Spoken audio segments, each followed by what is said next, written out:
Welcome to CareerCare's video tutorial. In this video series, we will focus on understanding the writing task 1 and learn the ways to write it.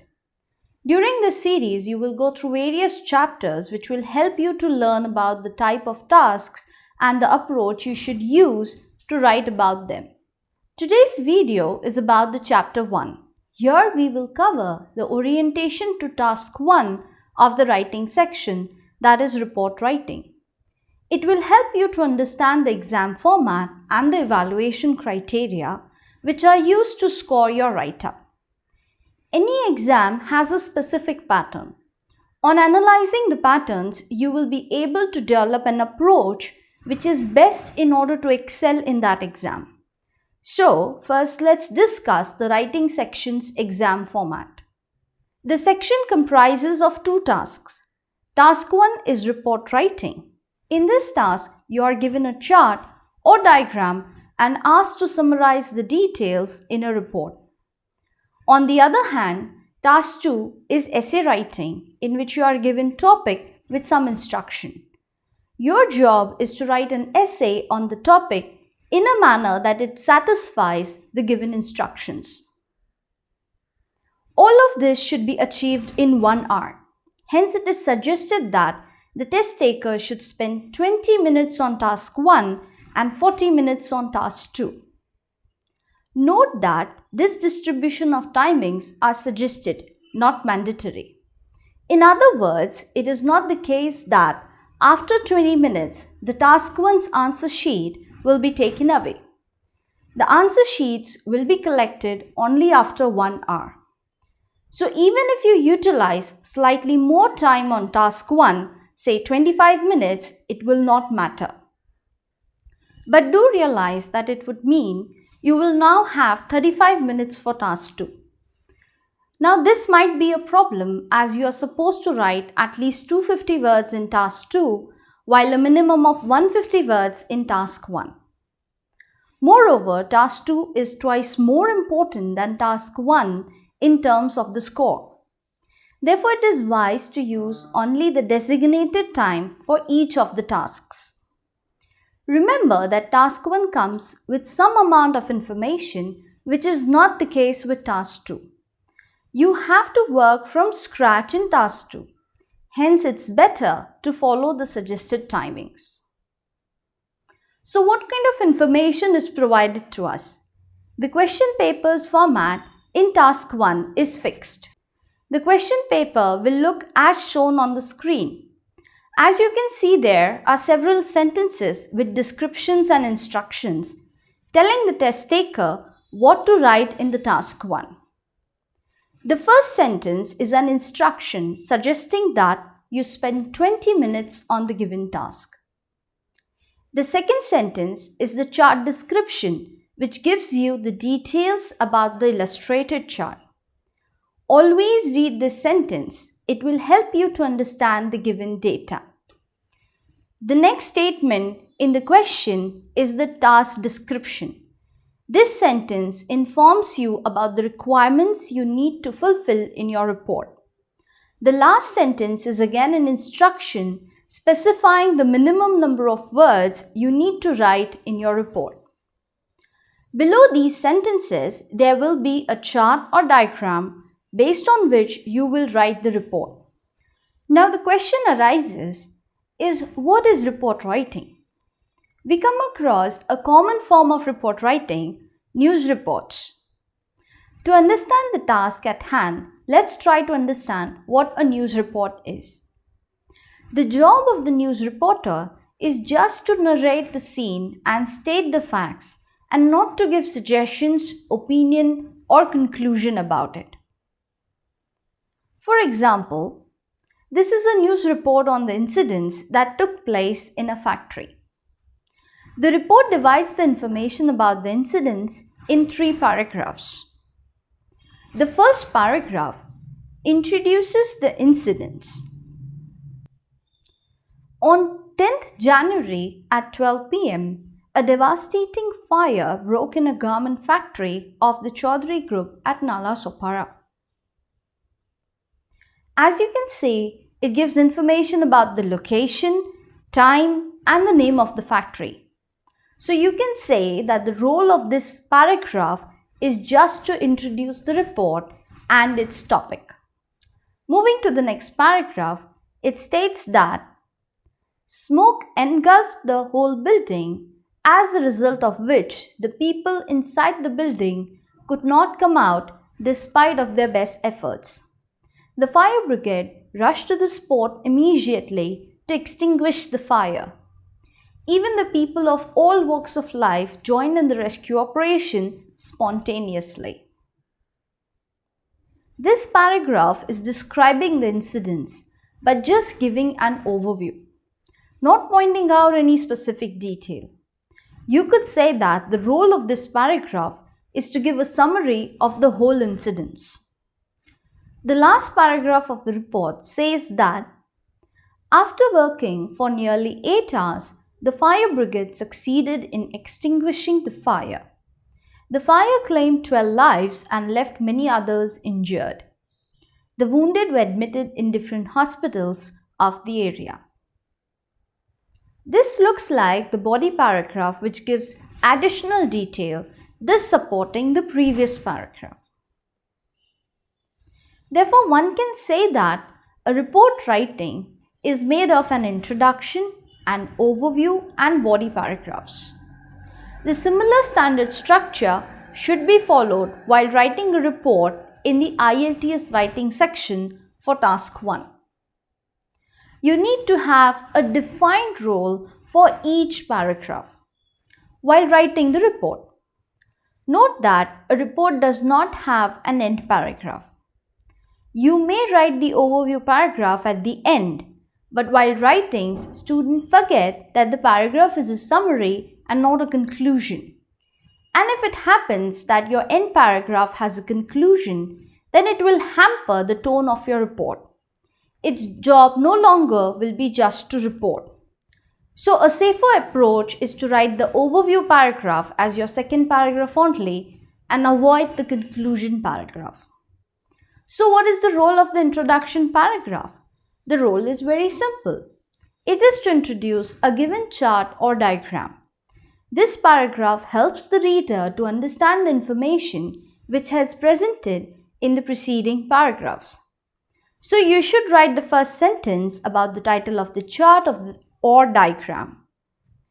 In the second sentence, you should state a few additional details like the year for which the data is provided or steps involved in the production process so that the reader can have a prior understanding of what he or she is going to read in the further part of the report. Keep one rule in mind though. The second sentence of this paragraph should have a connection with the previous sentence as well as with the next paragraph in order to maintain the flow of information within the paragraphs. The role of this paragraph is to give a summary of the details from the chart or diagram in 2 sentences. While writing this summary, you should keep in mind that you are writing to give a glimpse of the data discussed in the body paragraph. Hence, you should not mention any statistics or give details for a particular year. You should try to connect each sentence in the overview with the next sentence. Also, the first sentence of this paragraph should have a connection with the previous paragraph. The purpose of the body paragraph is to provide significant details about each item from the chart or diagram. It should also have comparisons among the various items of the chart. Every detail should not be supported with number.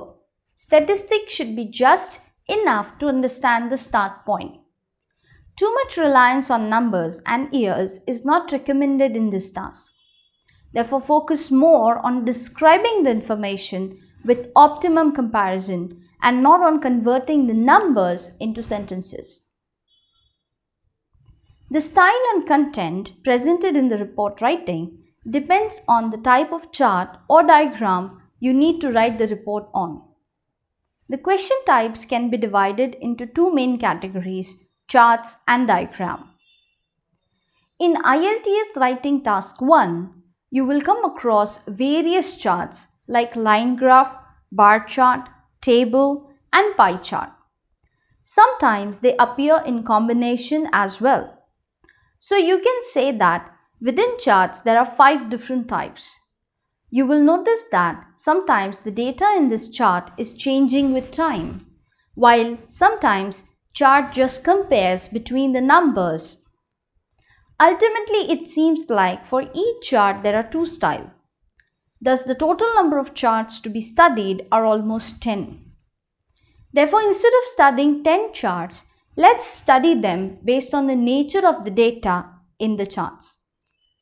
The chart in which data is changing with respect to time is called the dynamic chart, while the chart in which data is given for a specific year or there are no changes with respect to time, then they will be called as static chart. Let's try to understand this categorization. As you can see, the chart in front of you is a line graph. You can observe the x-axis and you will notice that the data from the consumption of spreads is changing year by year. This makes the chart a dynamic chart. Similarly, observe the next chart. As you can see, the chart compares the data among 2 countries for expenditure on 5 consumer goods. This data is from the year 2010. The comparison is between the expenditure made by 2 countries. So we can say that in this chart, the data is being compared and it is not changing with time. Hence, we will name this chart as a static chart. Now pause this video for a minute and study the chart on your screen. Identify whether the data is dynamic or static in nature. On the first instant, it looks like a static chart as the data is presented in the form of a pie chart. However, there are 3 charts combined together. All of them depict the percentage share for same expenditure heads, but their share is changing with respect to time.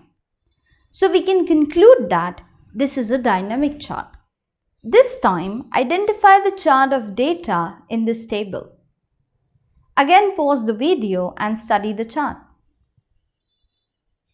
This is a static chart.